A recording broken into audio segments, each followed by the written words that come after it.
I should take my jacket off.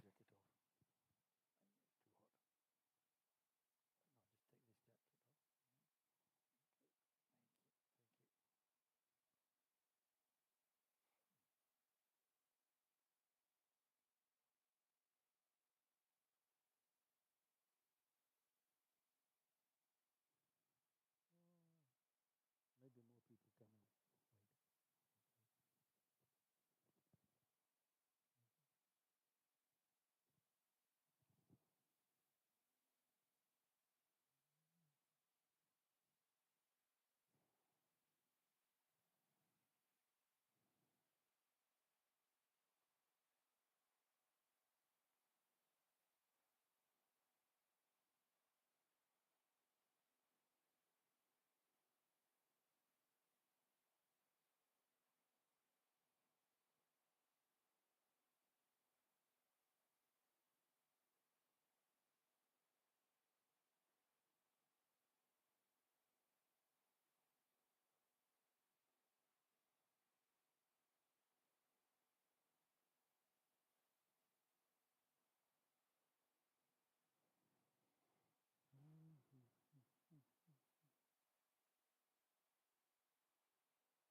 Do you think the translators have got copies of the text?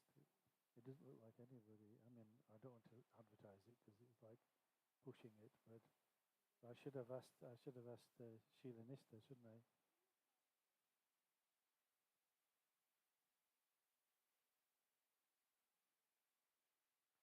Who's that? They have it. Oh, okay. Okay. Oh, they're there. Oh, okay.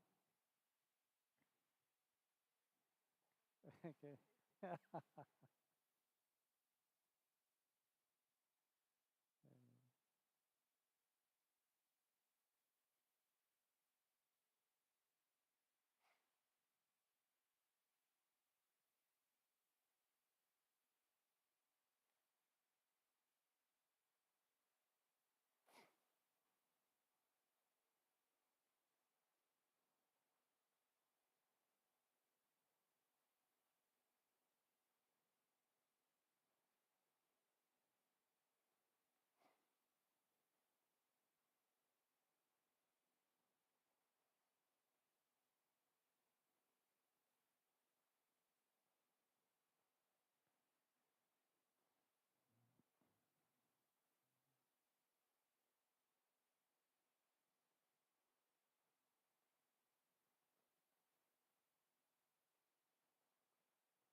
Yes, yes.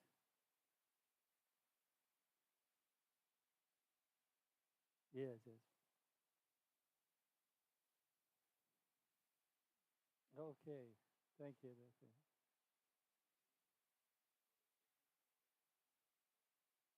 Sure, sure. Just talk to Venerable. Thanks. Hi.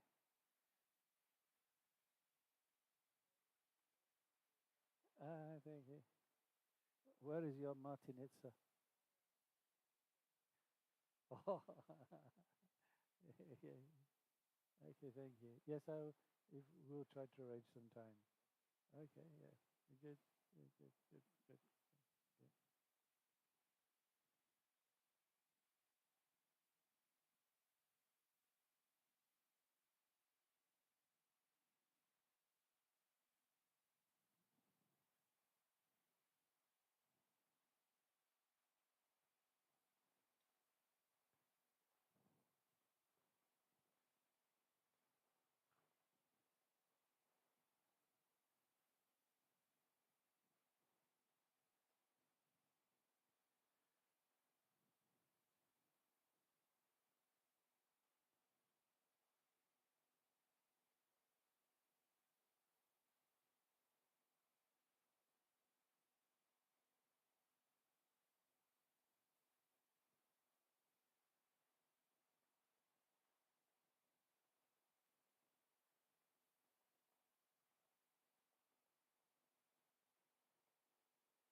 Is that on?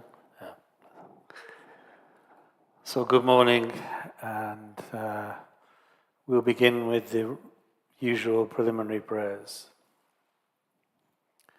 Sanje Chedan Sochi Chonam Chandro Bado Dani Chasuchi Dage Jin Sochi Pesanamji Rola Pinche Sanje Rupasho Sanje Cheda Sochi Chonam La Chandro Bado Dani Chasuchi Dagi Jinso Jipe Sanam Rola Pinchi Sanje Rupaj Sanje Chedan Soichi Nam La Chanchu Badu Dani Chasuchi Dagi Jinso Jipe Sanam Rola Pinche Sanje Rupa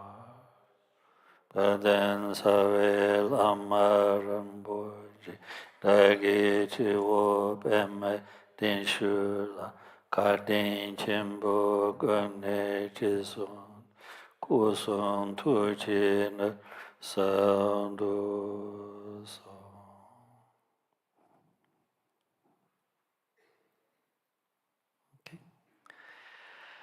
So we begin the first session on this particular topic that I was asked to teach on the Madhyamaka known as the Shentong or extrinsic emptiness Madhyamaka. So in a way it's a teaching on the view. So it has theory and teaching on meditation in the one text. So the text is quite short, maybe about 35 pages in Tibetan. So we'll try fairly hard to complete it this week, or at least complete the most important and relevant parts. So I will teach it line by line, because there's nothing better than to have the the words of the great masters on such a topic. So, the title of the text, there's two titles, which is the usual custom. A poetic title, which is the rays of the immaculate or stainless Vajra moon, and a title describing the subject, the actual teaching to be contained. And that title is A Guide to the Great Madhyamaka Shentong View. Immediately after the title, Jamgon Kongtrul gives a kind of prologue setting out what the subject matter of the teaching will be. So he says, here is the irreversible ultimate Dharma set forth by the teacher and the holders of the doctrine as the innermost essence. I will compose a small guide to this Madhyamaka view. So, what does he mean when he says in the first line of this prologue, the irreversible ultimate Dharma? In Jamgon Kongtrul's understanding, the teaching we are going to study, the Shentong Madhyamaka, contains the definitive, the final, the ultimate presentation by Lord Buddha on the nature of reality. So it surpasses all other teachings. It transcends all other teachings on the nature of reality. And it was a teaching given by the teacher. The teacher means here, of course, Shakyamuni Buddha. And then subsequently by the great holders of the lineage, the great philosophical masters of India and Tibet. And he calls it the innermost essence, meaning that it's like the quintessence, the pith, the real core of this teaching that will be presented here. And it is a guide to the Madhyamaka view, the middle way view. So we need to, perhaps before going any further, we need just to unpack that a little.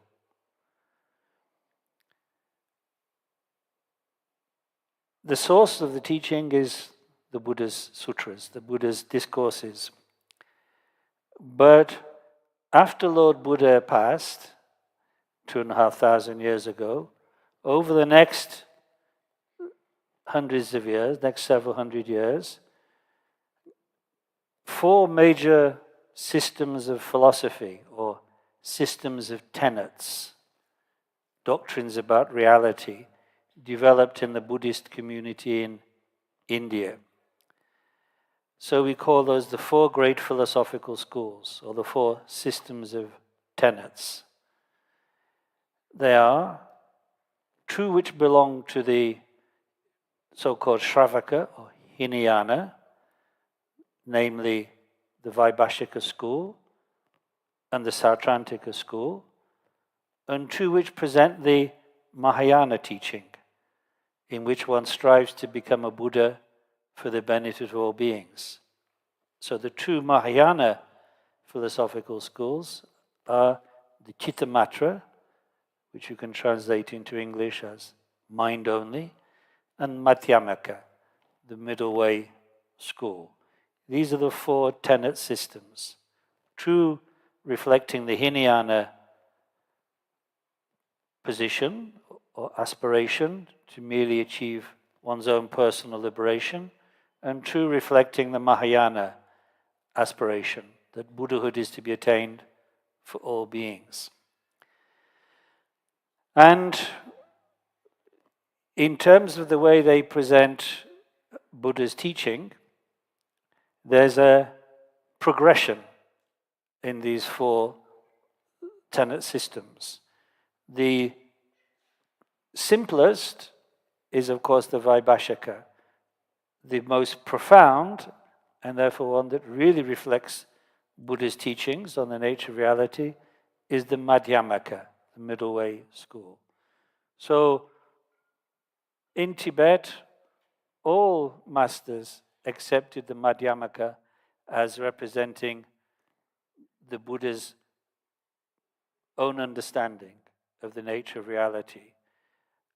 And all those masters were of the opinion that the other 3 philosophical systems that they developed in India within Buddhism were in some way incomplete, but could be seen as stepping stones. That if you studied their teachings and progressed through the different philosophical schools, you would be making a good preparation for finally understanding Madhyamaka. So it's not, when we say the philosophical schools, the 4 philosophical schools, it's not that we reject everything apart from Madhyamaka. We see a great deal of benefit. We see that we can, as it were, overcome our most obvious errors in thinking by the teachings of the lower philosophical schools, and having, as it were, grown our understanding, refined our understanding, we can gradually ascend, gradually climb to the level of the Madhyamaka. So that is the sense of there being 4 philosophical schools. But with regard to Madhyamaka itself, even in India, the great teachers who presented the Madhyamaka view, beginning with Nagarjuna and Aryadeva, and then later on the Bhavya and Shantideva and so on, they didn't have one unanimous single way of presenting Madhyamaka. So even in India there were different ways of presenting it. Most famously the so-called Swatantrika school and the Prasangika school. But also, and this is really in a way the subject matter of the text we're going to study, there's a very special understanding of Madhyamaka in which the ultimate nature of reality is said to be none other than the Buddha nature itself. And that the teaching of emptiness, that all phenomena lack intrinsic nature, lack solidity, lack self, that teaching, which is presented in the common Madhyamaka, is referring only to conditioned phenomena, to things that arise from causes and conditions, whether physical things or mental things. The common Madhyamaka presentation is that all conditioned phenomena are empty. There's nothing to grasp onto which you can say is a real self or a truly existent object or even a truly existent consciousness. All are devoid of substantiality, all are voidness, all are empty. But in the special Madhyamaka presentation we're dealing with now, that is said to be correct when it comes to conditioned phenomena, but the Buddha nature itself, which is none other than the true nature of the minds of sentient beings, that is not empty in the same way, because it doesn't arise from causes and conditions. It's actually unconditioned. It's naturally present. Nothing can make it. Nothing ever produced it. and therefore it is unceasing awareness and clarity. It is empty in the sense that there are no conditioned phenomena within it. But it is not empty in the sense of being non-existent. So this understanding is the understanding that we'll be examining this week, because this is called the Shentong Madhyamaka. Shentong, this compound in Tibetan. Shen means other, and Tong means, of course, empty. So, in short, the Buddha nature is empty of everything other than its own nature. It's empty of all conditioned phenomena. There's no truly existent objects, there's no truly existent subjects, but the Buddha nature possesses its own qualities of compassion and wisdom and so on, and they're naturally present and always have been in the Buddha nature. So this is the Shentong Madhyamaka. Rangtong, of course, as Kontra Rinpoche will be explaining in great precision and elegance, means simply all things are lacking any intrinsic core, any intrinsic nature.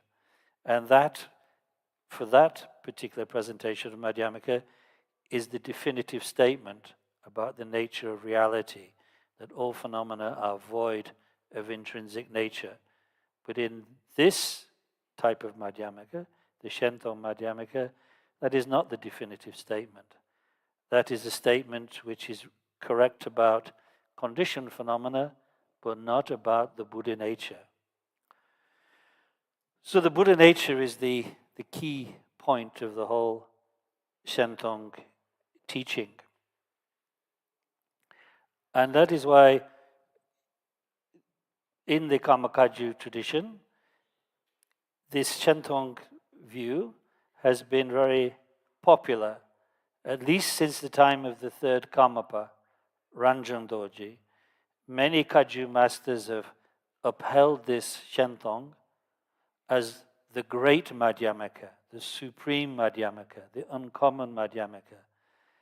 Especially because for these great masters like Ranjung Dorji and the first Jamgon Kongtrul, there is a kind of, Shentong is like a bridge leading from the philosophy of the Madhyamaka towards Mahamudra itself, towards the Great Seal.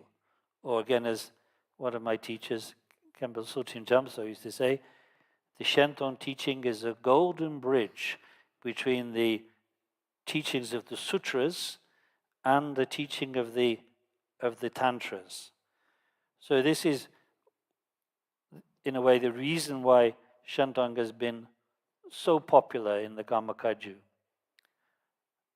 Now, I shouldn't exaggerate. It's not that every Kammakaju teacher, since the time of Ranjung Dorji, has upheld the Shentong view as the definitive view. There are Kajus who do not accept that. So it's not a unanimous position. But many great Kammakaju masters have upheld this teaching. Anyway, we will see in the early part of the text a little more about who has taught this and who has maintained this teaching. So that is just, in a way, to open up this prologue by Jamgon Kongtrul to give us some sense of what we're going to be dealing with in this teaching. So now to return to the text, the next thing that Jamgon Kongtrul Lodro Thaye says is the text is in 3 sections, 3 parts. Firstly, explaining the sources from which this teaching arose.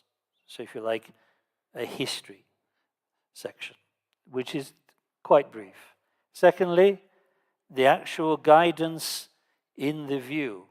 That is the main part of the teaching and is obviously by far the longest part of the teaching. And then thirdly, at the end, a section called Explaining the Benefits, which explains the benefits of hearing and reflecting and meditating on this teaching. I suppose you might say that if Jamgon Kongtrul had done a modern course in marketing, he would use this section first. But fortunately for us, he didn't do a course in marketing, and therefore follows the general Dharma style. So the first section then will be the sources, the history. Then one might say, why? What is the point of Jamgon Kongtrul explaining the history of this teaching to us? Well, the point in one word is confidence.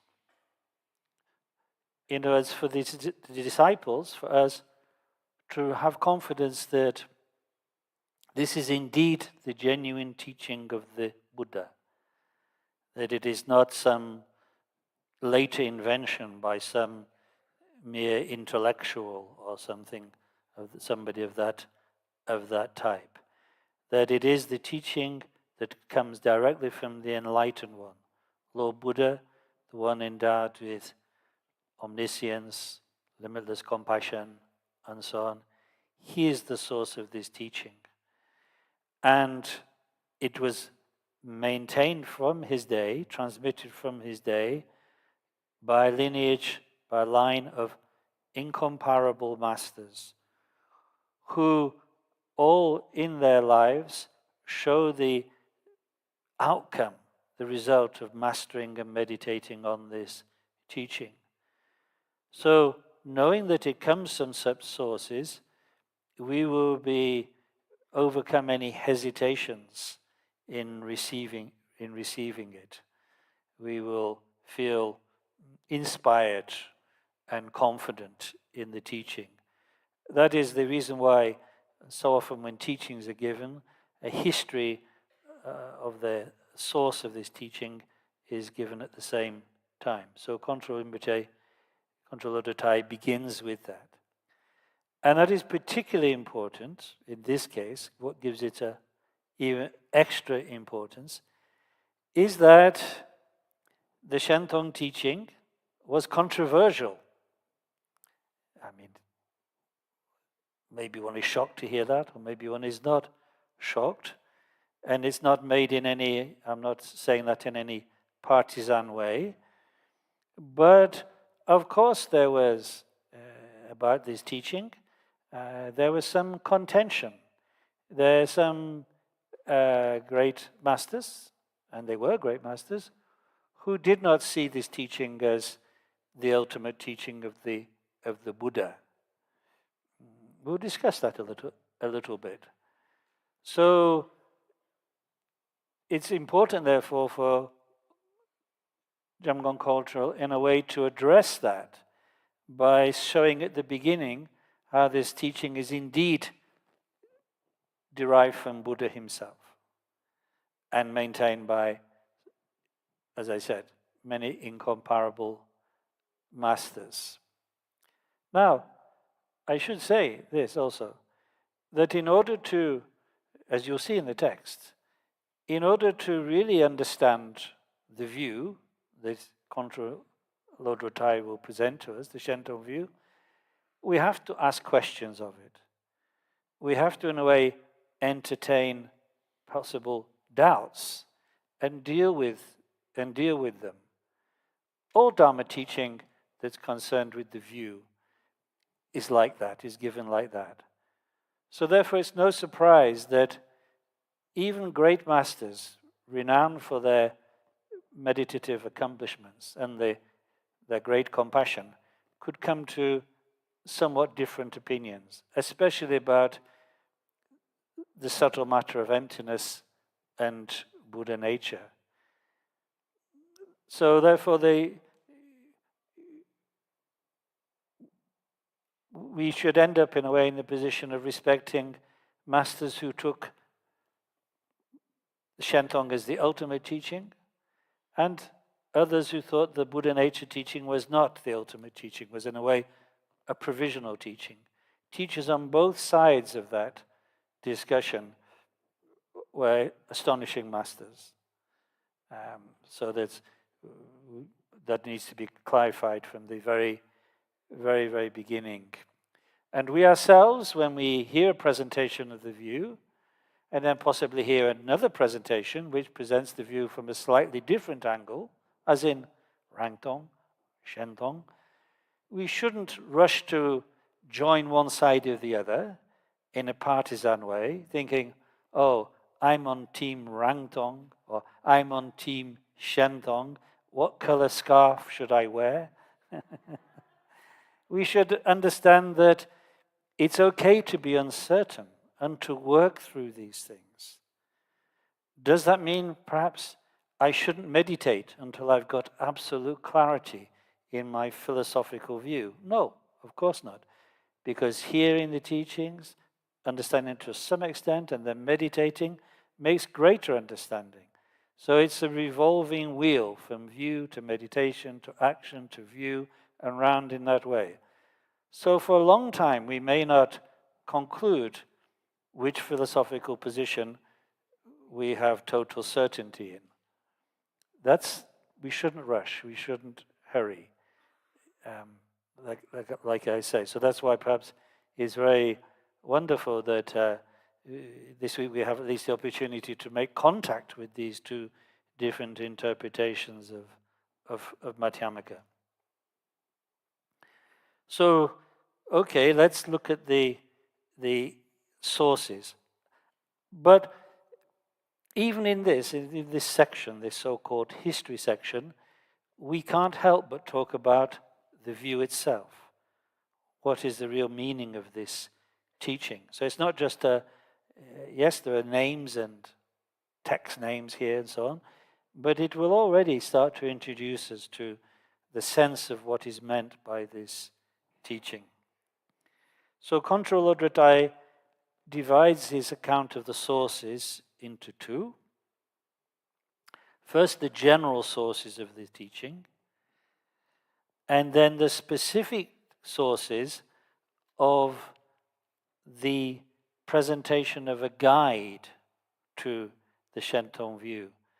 Because to come back to this, what Jamgon Kongtrul is doing in this particular text is presenting the view so that we can meditate on it systematically.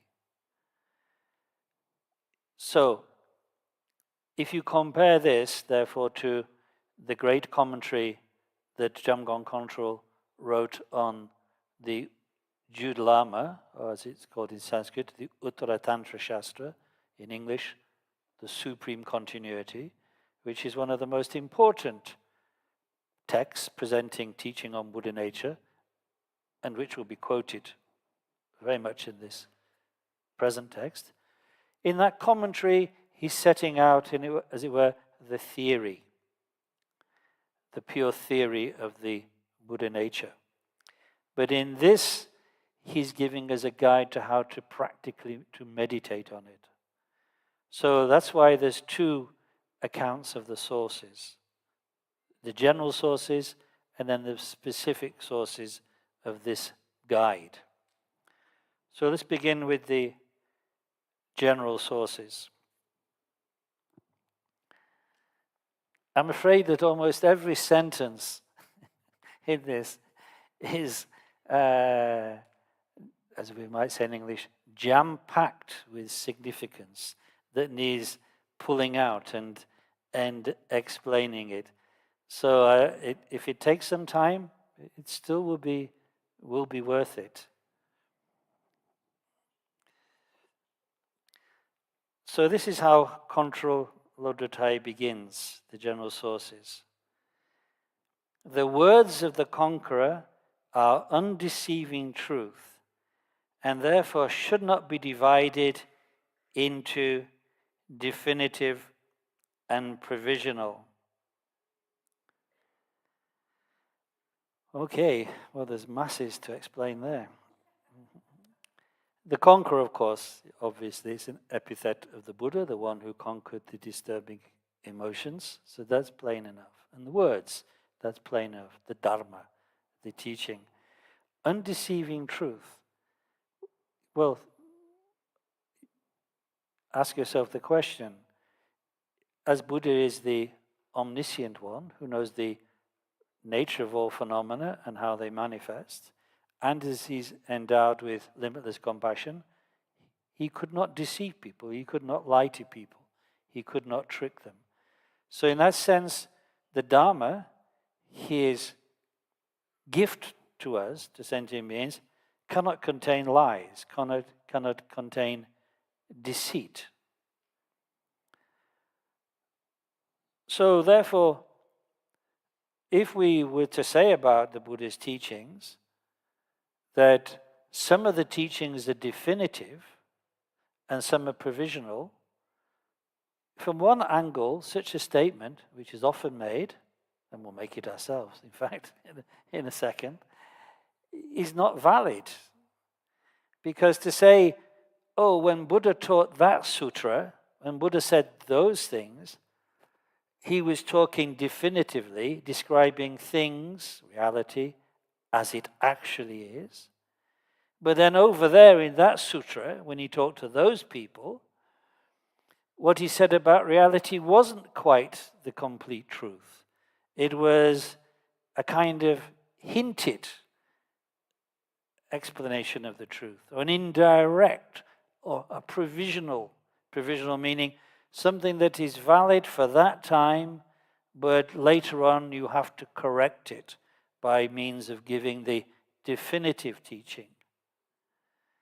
So, in one way, to try and chop up the Buddha's teaching in that way seems to be contrary, to be opposite to Buddha's own nature as someone who could not deceive beings.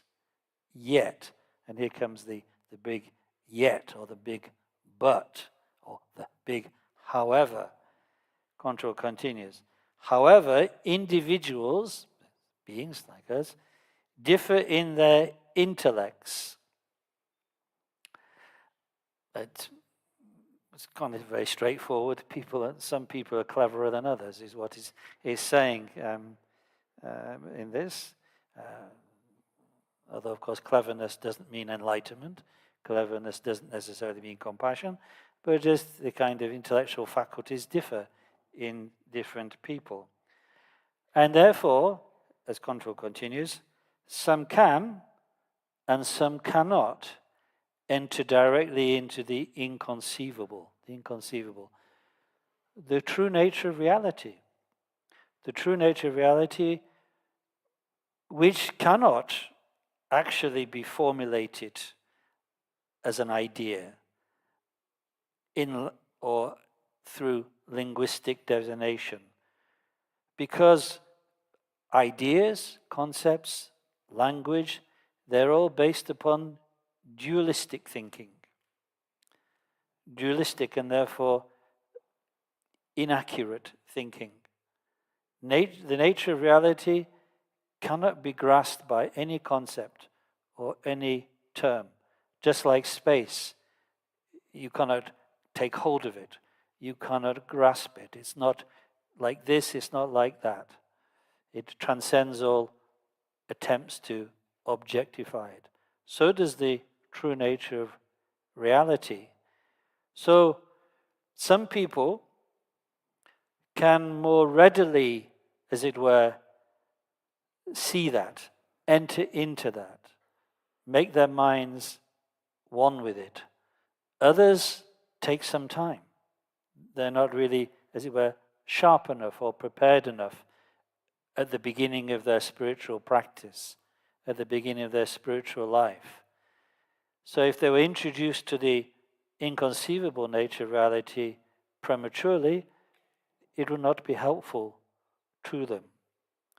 So, for that reason, Buddha did vary his presentation about the nature of reality according to the aptitudes as well as the aspirations of his audience, of those who came to him.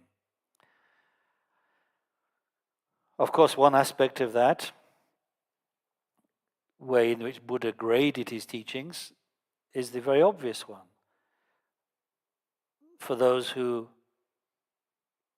concern was simply to achieve their own personal freedom from suffering, having been convinced by Buddha's teachings on the Four Noble Truths and so on, for them Buddha gave the Shravaka or Hinayana teachings. For those who, on the other hand, understood that if they wish to be free from suffering, so every other sentient being has the same wish. So they understood that the purpose of practicing the teachings is to become a Buddha, someone equipped with the wisdom, compassion and power through which others can be benefited. So there was already a gradation in the Buddha's teachings according to the aspirations of the followers. But there's another gradation in the teachings, and that's the one we're concerned with here. Because the great masters say that the Buddha turned the wheel of the Dharma, taught, in three successive revolutions, there were three successive turnings of the wheel of Dharma. Of course, the phrase to turn the wheel of Dharma is a kind of poetic way to say he taught. And turning the wheel of Dharma, firstly, then secondly, thirdly, refers to periods of teaching rather than just one occasion.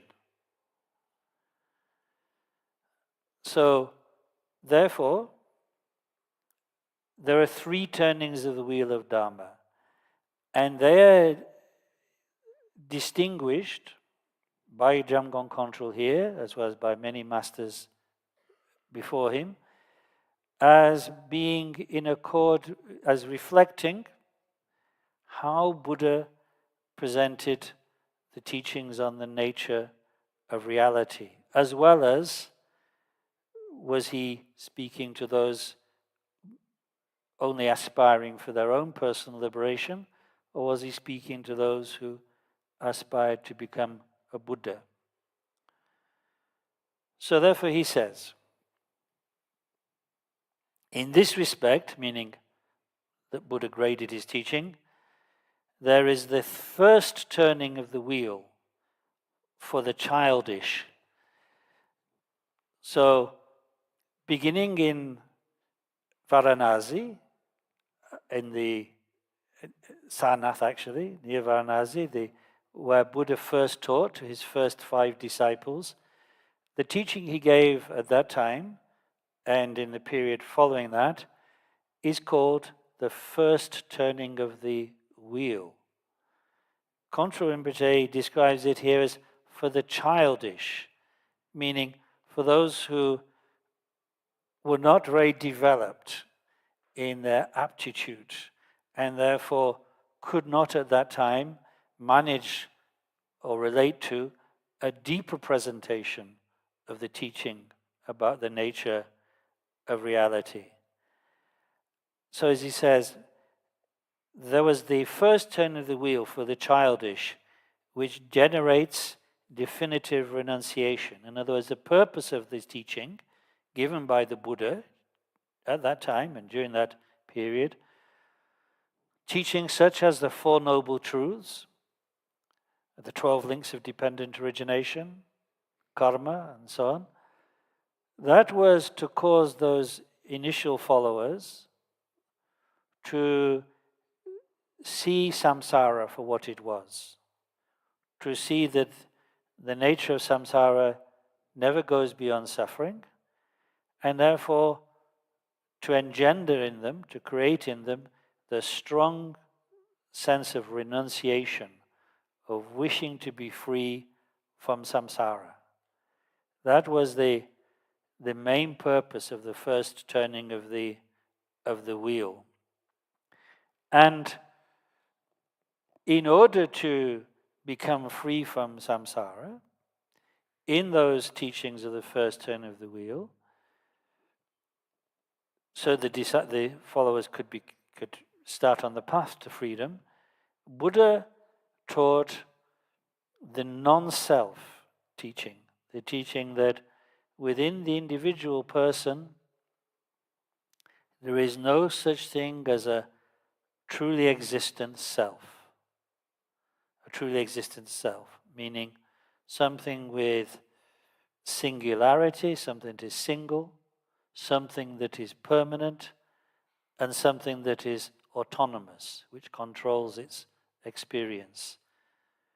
No matter how much we believe there is such an entity, when we really examine our body and mind, or to put it in a more detailed way, our 5 aggregates, our 5 skandhas, we do not find such a truly existent self. We are, in fact, selfless persons, persons without selves. But clinging to that notion of having an individual self is the cause of our suffering. That Buddha thoroughly explained in the first turning of the wheel. In the second turn of the wheel, which Contra Rinpoche describes here as the intermediate meaning it's number 2, there's 1 before it and 3 after it, so it's the middle turning of the wheel, or the intermediate turn of the wheel. This is where Buddha explained the Mahayana. So it was for those students with that greater motivation, this compassionate motivation, characteristic of the Mahayana. In short, students who could generate bodhicitta, the wish to become Buddhas for others. So in the intermediate turning of the wheel, which began in places like Vulture Peak Mountain in Bihar, where Buddha taught the perfection of wisdom sutras. This intermediate wheel turning, Contra Rinpoche says, this reverses grasping at characteristics. What does that mean? Characteristics mean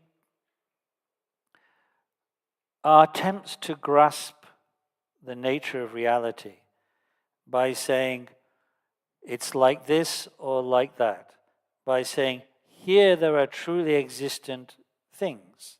So for instance, non-Buddhists might say there are truly existent objects just as we see them, or there are truly existent selves or souls. Those who follow the first turn of the wheel, the Shravakas, the Hinayanis if you like, of course don't see objects like that. But nevertheless they will assert that there are truly existent physical phenomena, like atoms, out of which everything is compounded. They're momentary, but they truly exist. They can't be reduced. They cannot be deconstructed. They are real, according to the Shravakas and their Abhidharma. And likewise, although there's no truly existent self, there are truly existent moments of consciousness. So the world for the Shravakas in their Abhidharma is made of a multiplicity of momentary but truly existent phenomena. But those who followed the intermediate wheel sutras, like the Perfection of Wisdom, knew that that's not the case, because there Buddha thoroughly revealed that no phenomena that arise from cause and conditions, that arise through dependence, have any such intrinsic nature.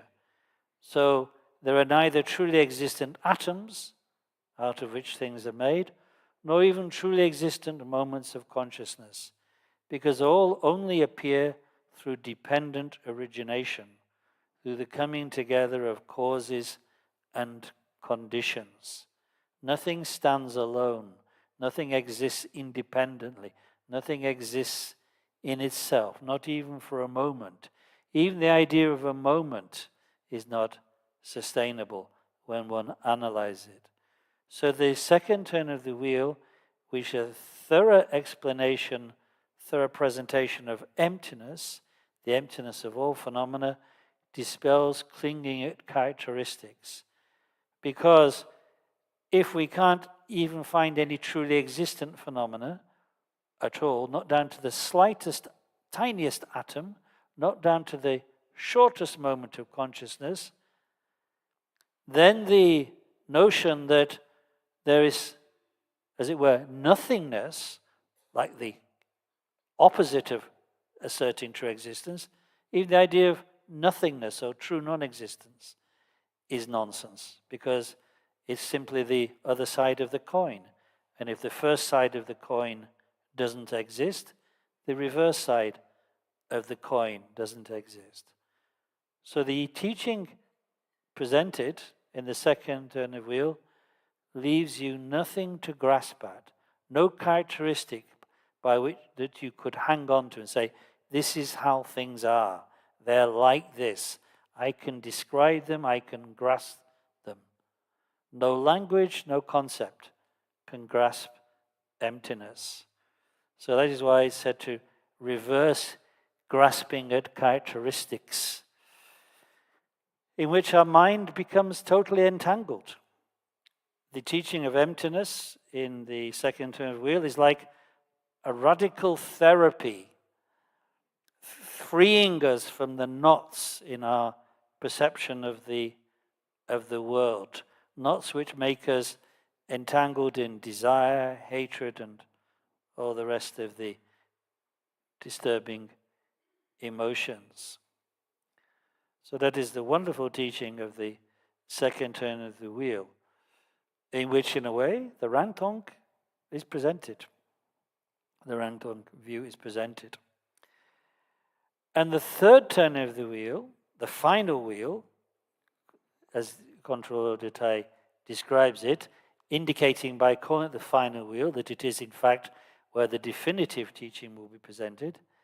This properly distinguishes existence and non-existence, assertion and negation, and so on, from the ultimate nature. What does he mean? He means that, in a way, this follows from the teaching of the intermediate wheel, the middle wheel, the second turn of the wheel, but now clearly shows that while, for instance, it is valid to say conditioned phenomena, bodies, skandhas, thoughts, emotions, karma, are empty of any intrinsic nature, and therefore we can say they're non-existent. The ultimate reality itself we cannot describe as non-existent. It is truly existent, the Buddha nature mind. So, Buddha nature mind is truly existent because it's unconditioned and was never created in the first place. Therefore, it could never be destroyed. Whereas all conditioned phenomena come into being and therefore pass out of being. And negation is correct in regard to conditioned phenomena. It's correct to negate them and say they truly don't exist.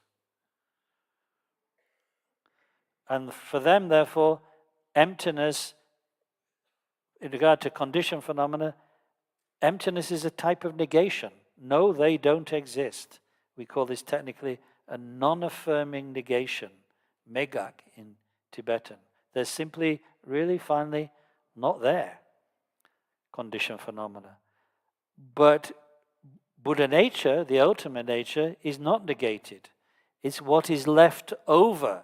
When you've dissolved belief in all fictitious phenomena, the fictions of self, of other, karma, disturbing emotions, etc., what remains is what has always been present, the Buddha nature. So that we assert, we negate conditioned phenomena and assert the Buddha nature, the ultimate nature. So it's, for us therefore, follows Shentong, we say it's an affirming negation, meaning we negate everything that isn't the Buddha nature, but affirm the Buddha nature as truly real. So that is in a way, the source of the Buddha nature teaching, the Shentong teaching. Or I should correct that a little bit. Of course, do the second turn of the wheel people accept the Buddha nature teaching at all? Yes, they do. Those who cling to whose opinion is that the second turn of wheel is definitive, the Rangtompas, to use that nickname for them, found only in Shentong teaching, by the way, they think the Buddha nature is a wonderful but provisional teaching.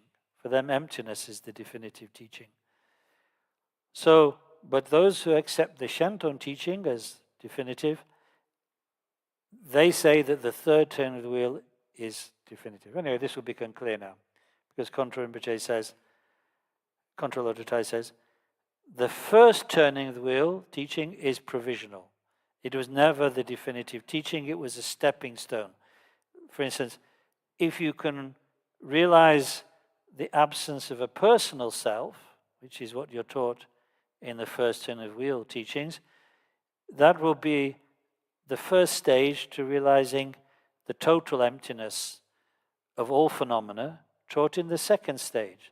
So it's provisional, it's hinted. It's not a lie, it's just not the whole truth, one might say, about the first turn of the wheel teaching.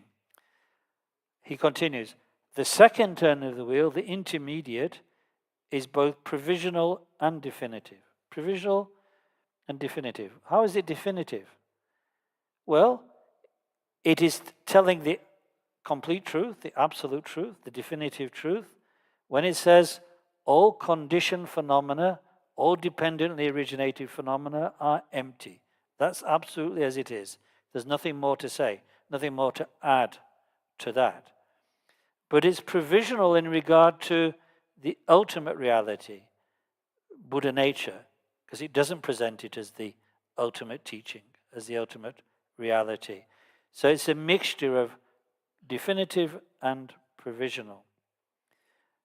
And he continues, Contra Lodro Thai continues, the final turning of the wheel is supremely definitive, meaning that this is where, in the sutras, the discourses of the third turn of the wheel, Buddha tells it exactly as it is when he reveals the Buddha nature teaching. There's nothing provisional or hinted or indirect about such teachings.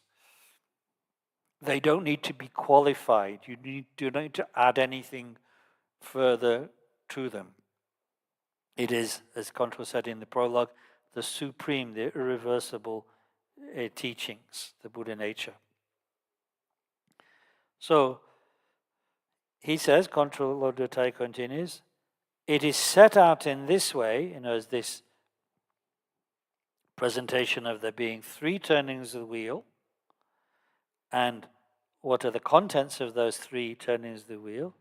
It is set out in this way in the Sandina Mochana Sutra and other scriptures. So in short, he says, so what I've been saying, what we mean by all this is that for those who cannot understand the definitive presentation, like immediately, they couldn't grasp it if it was presented to them at the beginning of their spiritual practice. For them, the profound definitive meaning has been clarified in a graduated way by the conqueror and his sons, the great bodhisattvas, in order that they will also definitely realize it. Meaning, they can't definitely realize the full teaching now. They're not ready for that. So they've been given a ladder, steps, comprising the teachings of the first two wheels, or to put it in terms of the philosophical systems, the first three philosophical schools and the ordinary Madhyamaka. All those are like steps on a ladder you climb if you can't relate to the Shentong teaching, the Buddha nature teaching from the beginning. If you can, then that's perfect. But if you cannot, then you can approach it. There's a skillful means of approaching it, made by the way Buddha created this step-by-step, this graduated approach to the definitive teaching. And he wants to add a bit more clarification on this. He says, furthermore, the intermediate teaching, so teaching on the second turn of the wheel, on conventional appearances, is called teaching the non-existent as non-existent. What does he mean?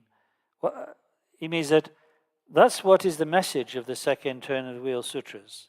The Perfection of Wisdom Sutras most famously, or most famously of all, the Heart Sutra, they are accurately describing that which has never really existed, because nothing has ever come into being in itself, by itself, but everything simply appears through dependent origination, and therefore as always and always will lack the characteristic of being truly existent. A truly existent thing would not be dependent, would not require for its appearance causes and conditions. It would stand alone. So the teachings of the second turn of the wheel, like the Heart Sutra and the other Perfection of Wisdom Sutras, simply show that those non-existent phenomena are truly non-existent. That's their message, showing the non-existent as truly non-existent. While the final teaching, the teaching of the third turn of the wheel, on ultimate emptiness, is called the existent as existent. Ultimate emptiness. Here he means the Buddha nature. The Buddha nature is the ultimate emptiness, in that it's empty of everything except its own nature. And therefore, it is truly existent, not in the way we may imagine conditioned phenomena to be, all coming from cause and conditions, having a beginning and end. Buddha nature doesn't come from anything. Nothing produces it. It has no causes. It doesn't begin, it doesn't end. But it is the only real, the truly real. And therefore, we can say about it what we can't say about any conditioned phenomena. We can say about the Buddha nature, it is real. It truly exists. So that's what the third turn of wheel sutras are pointing to, describing that which is existent as truly existent, as existent. So this is the differing messages of the second and third turning of the wheel. However, Control now wants to caution us in a way. He says this: although the intermediate and final teachings, this teaching the second and third turnings, are famous as the two great chariot traditions. A chariot is something that carries you along, of course. So they're famous as the two alternative systems of Madhyamaka, Rangtong on one side, Shentong on the other. They lead to the same understanding.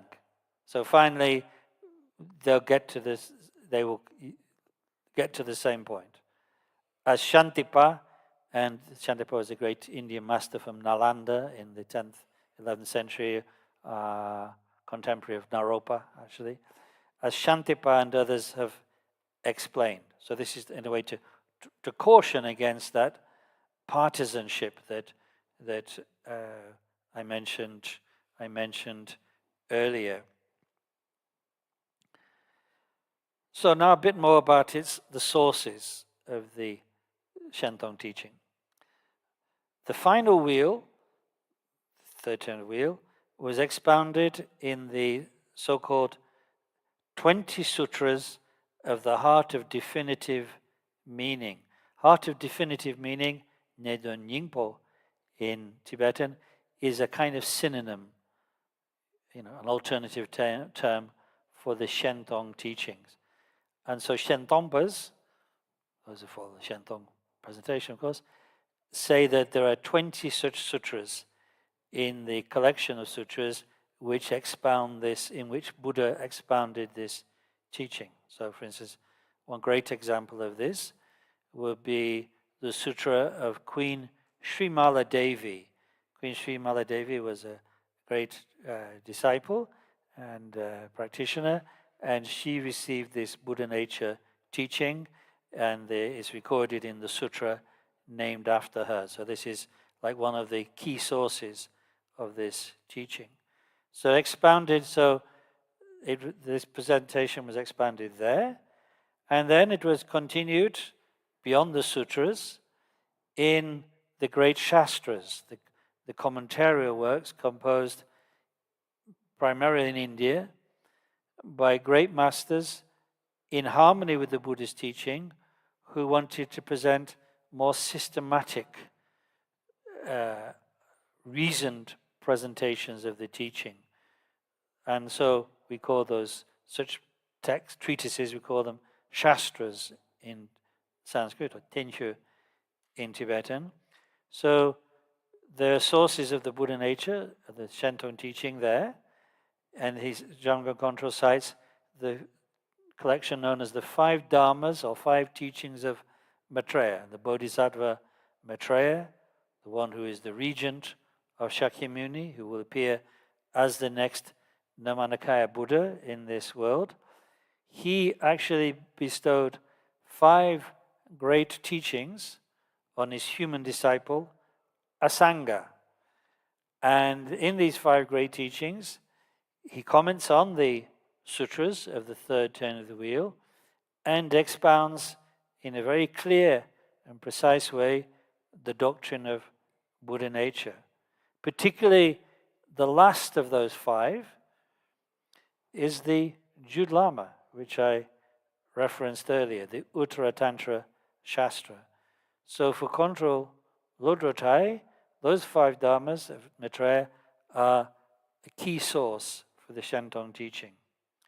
And he continues, and also it's found, the third turn wheel teachings are presented in the great treatises in the traditions of Nagarjuna and Asanga, fathers and sons. Okay, well, with this we wandered into the weeds of controversy. Why? Well, he says that Sangha is a source of this teaching. I've already mentioned the Sangha was the direct disciple of Maitreya, but the Sangha also wrote a number of treatises which usually people identify as Chittamatra, as expounding the third philosophical school, or the Tenet system called mind only. But for Shentongpas, Asanga's teachings are primarily presentations of Shentong, or as we call it also, the Great Madhyamaka. And so Asanga and his disciples, particularly described here as his sons, like Vasubandhu and so on, their texts are presentations of Shentong. But even more controversially, Contra Lodro Thaye says in the traditions of Nagarjuna. That needs a little more explanation. Because actually Nagarjuna, known as in history, the first of the great Madhyamaka philosophers or teachers, he wrote many works, and we could agree, masters of Sakya and Kagyu, Nyingma as well, all agree that there are 5 or 6 of these works which are very definitely presentations of Rangtong, of the common Madhyamaka, based on the second turn of the wheel sutras, like his famous work, The Root Verses of the Middle Way, Mula Madhyamaka Karika. But, so why does Contra Lodro Thaye claim him here as a patriarch of the Shentong teachings? And that is because, alongside his more conventional Madhyamaka works, Nagarjuna composed 2 short works, one called Praise of the Dhamma Dhatu, and one called Praise of the Inconceivable. And in there, it's quite clear that Nagarjuna presents the Buddha nature view, more specifically, the Shentong view. So even Nagarjuna can be said to be a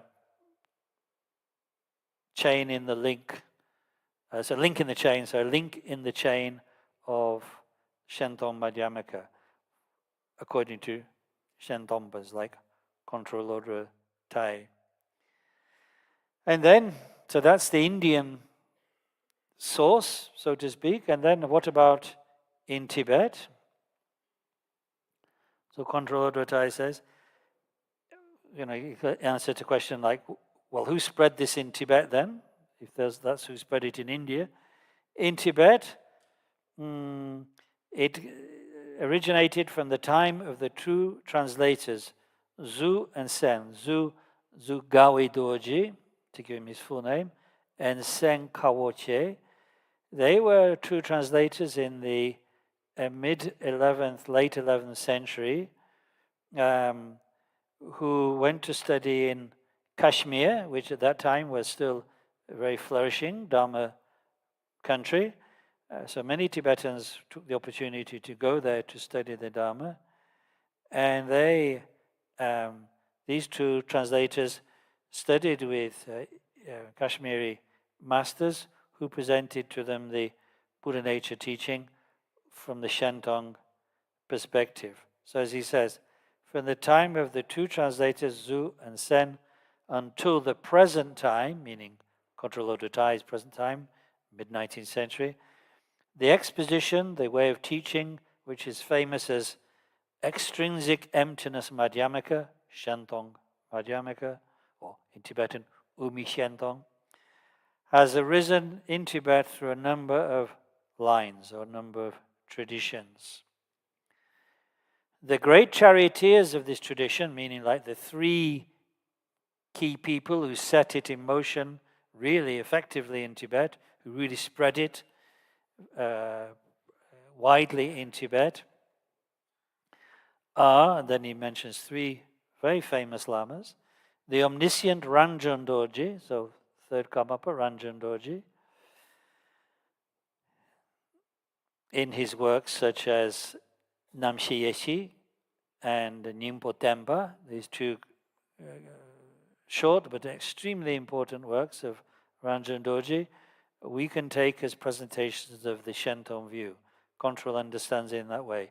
Even though in those texts, Ranjan Dorji doesn't actually use the terminology of Shentong and Rangtong, nevertheless, I think it's generally accepted that they are presenting the Shentong view.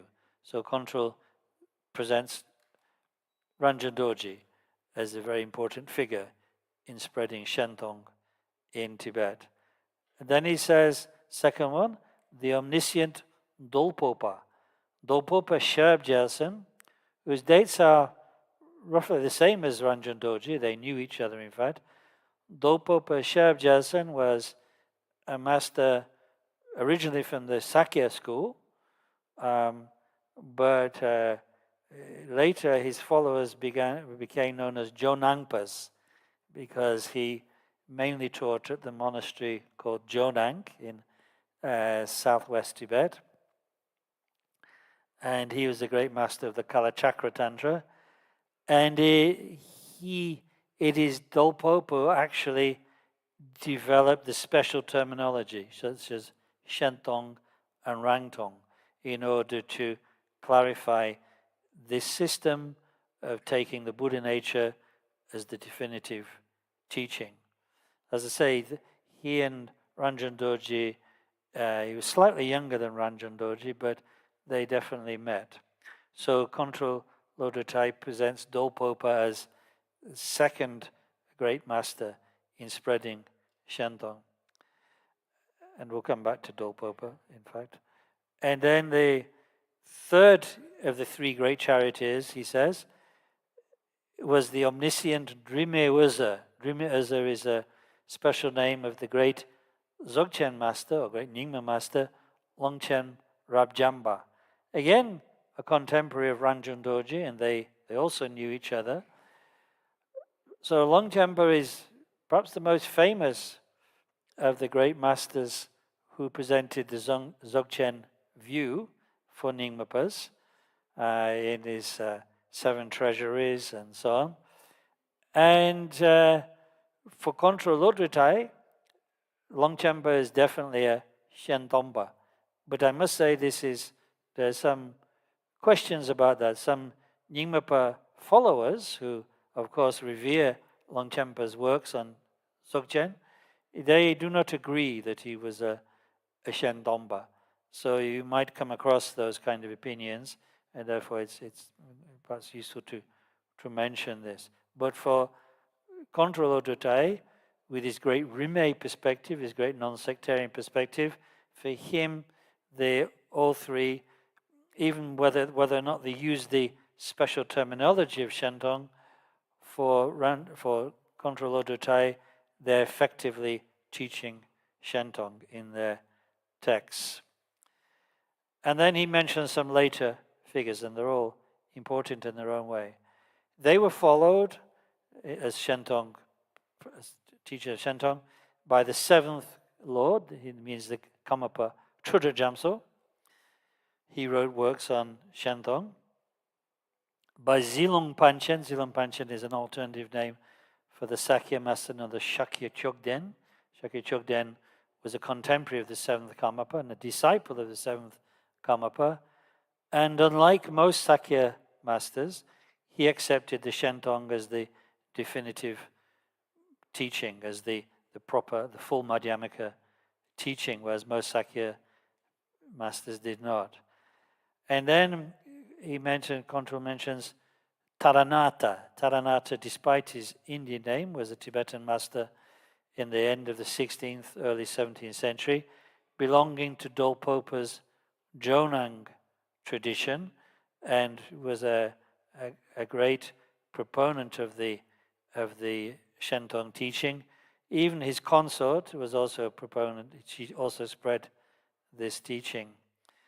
And then after Taranatha, Control Lodro Thai mentions the eighth Situ, Situ Tempe Ninja, or sometimes known as Situ Dharmakara, who lived in the 18th century, who constructed the great monastery of Papong.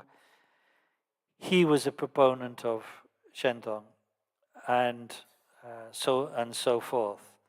So these are masters that Control Lodro Thai, writing in the 19th century, wants to cite as great holders of the Shentong teaching. Of course, there's many he's omitted from the list, including his own master, the ninth Situ, Pema Ninja Wampa, also was, and the 13th Kamapa, Dodo Dorje. They also taught and transmitted this Shentong system.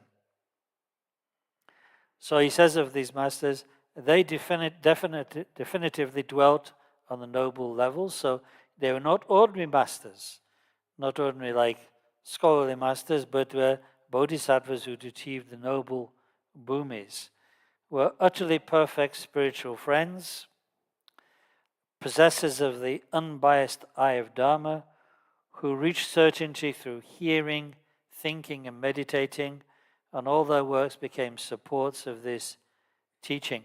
He's kind of signifying, though, or hinting there, that Shentong is not merely a matter of philosophical analysis, of hearing and thinking, but is also a matter of meditating. In fact, sometimes it's said about Shentong that it is after philosophy, after theory, is what you're to enter into at the end of all philosophizing.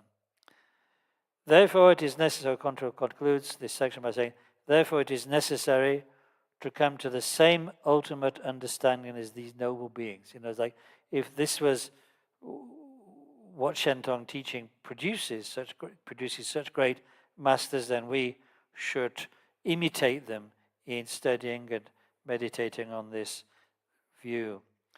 These noble beings who saw reality unmistakably by unifying the triad of hearing, reflection, and meditating. And that is, of course, as I said earlier, the purpose of this short guide is to help us to do that. Well, it's 12:30. Your stomachs are probably already feeling rangtong. So, okay, well, we just have a little bit more to do on the specific sources, but I've already done more than one verse, and therefore I'm ahead, at least, of our great master in that sense. In every other sense, much lower, but I've done more than one verse so far. So we'll go back to that tomorrow. The specific source is only a very short passage, but still needs unpacking a little bit because some very special things that are said there. So let's finish now for today. I suppose you don't have any questions because we've hardly done anything. But if you did want to delay lunch for yourselves and your friends, you could ask me one easy question now.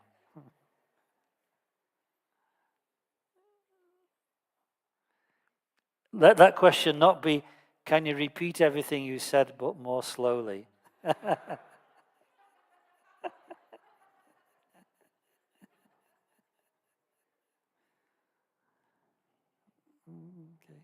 It's looking good, it's looking very clear.